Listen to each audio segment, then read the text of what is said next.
So, good morning, students.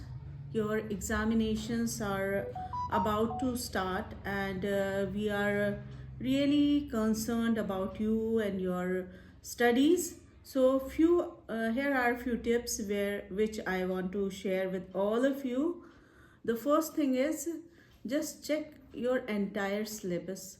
How many chapters are there in each subject, and then divide them into by number of days which are left. Suppose you have 30 chapters and only 7 days are left.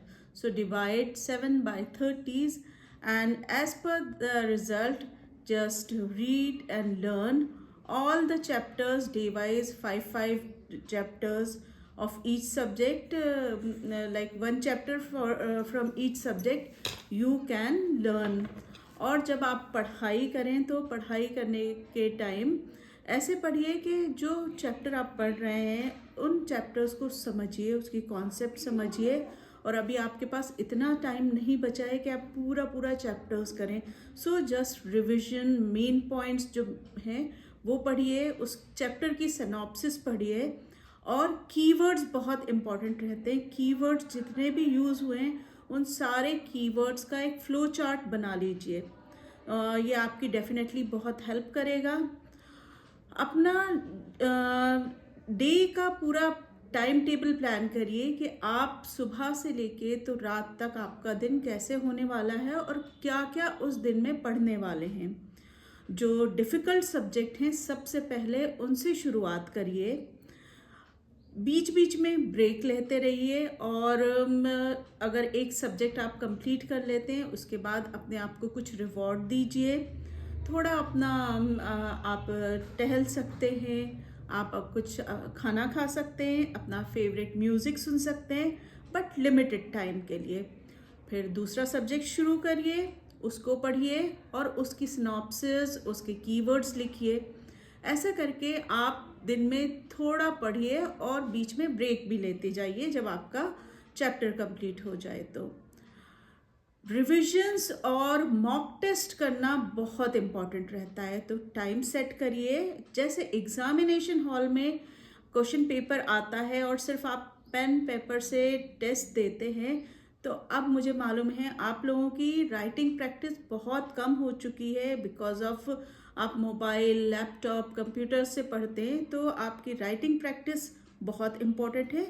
हर छोटी सी छोटी details को आप लिखिए, mock test दीजिए और उसको solve करिए, और with in limited time he solve करना है आपको। टाइम का उसमें भी आप देखिए कि 3 आवर्स का आपका पेपर है, तो हर क्वेश्चन को कितना वेटेज देना है। जो लॉन्ग आंसर्स टाइप क्वेश्चन है उनको टाइम थोड़ा ज़्यादा दीजिए, शॉर्ट आंसर टाइप क्वेश्चंस जल्दी सॉल्व करिए। और 100% आप जितना भी एग्जामिनेशन में पूछा जाता है वो सभी क्वेश्चंस को अटेम्प्ट करना बहुत ज़रूरी है। अगर कभी आपको नहीं आता है कुछ तो भी उसको सॉल्व करिए, उससे रेलेवेंट जो भी आपके पास नॉलेज है वो लिखिए।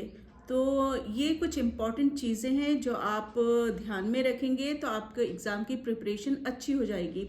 और मोस्टली मैंने ये भी देखा है कि बच्चे एग्ज़ाम से एक दिन एक रात पहले बहुत ज़्यादा रात भर जाग के पढ़ते हैं, और जब एग्ज़ाम सेंटर वो जाते हैं, पेपर सॉल्व करते हैं, तो उनके पास एनर्जी ही नहीं बचती है कि वो उस पर्टिकुलर 3 आवर्स को सही से यूटिलाइज कर पाएँ। तो एग्ज़ाम से पहले वाली रात को आपको बहुत अच्छे से नींद लेनी है। अपनी डाइट का विशेष ध्यान रखें, खाना हेल्दी ही खाएं, बाहर का जंक फूड कुछ भी ऐसा ना खाएं।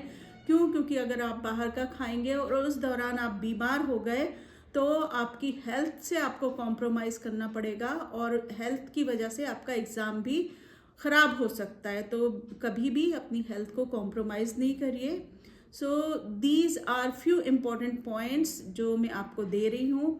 जहाँ डायग्राम हो वहाँ डायग्राम्स के थ्रू आप बना के उसकी प्रैक्टिस करिए। उसका सारे जितने भी लेबलिंग है डायग्राम की वो करना ज़रूरी है। फॉर्मूलाज मैथ्स में लिखना ज़रूरी है। कीवर्ड्स को अंडरलाइन करना ज़रूरी है। प्लस बोर्ड ने जो आपको नियम बताए गए हैं, आपके टीचर्स जो बताते हैं, उनकी डेली प्रैक्टिस करिए। अगर आप इतना कर लेते हैं तो आई एम श्योर आप बहुत अच्छा करेंगे। और आपके परसेंटेज भी इंक्रीज होंगे अपनी। इसीलिए अभी से राइटिंग प्रैक्टिस पे ध्यान दीजिए, कीवर्ड्स पे ध्यान दीजिए, हेल्थ का ध्यान दीजिए, और पूरे डेज को वेल ऑर्गेनाइज्ड, वेल प्लान्ड वे में यूज़ करिए। जब आपका चैप्टर हो जाए तो रिवॉर्ड देने के लिए आप बीच बीच में ब्रेक लीजिए। And we are also worried about you, we care for you. तो ये जो टिप्स हैं ये ध्यान में रख के अपनी पढ़ाई अच्छे से करिए। हमें मालूम है कि आप बहुत अच्छा करेंगे। And all the very best to all of you.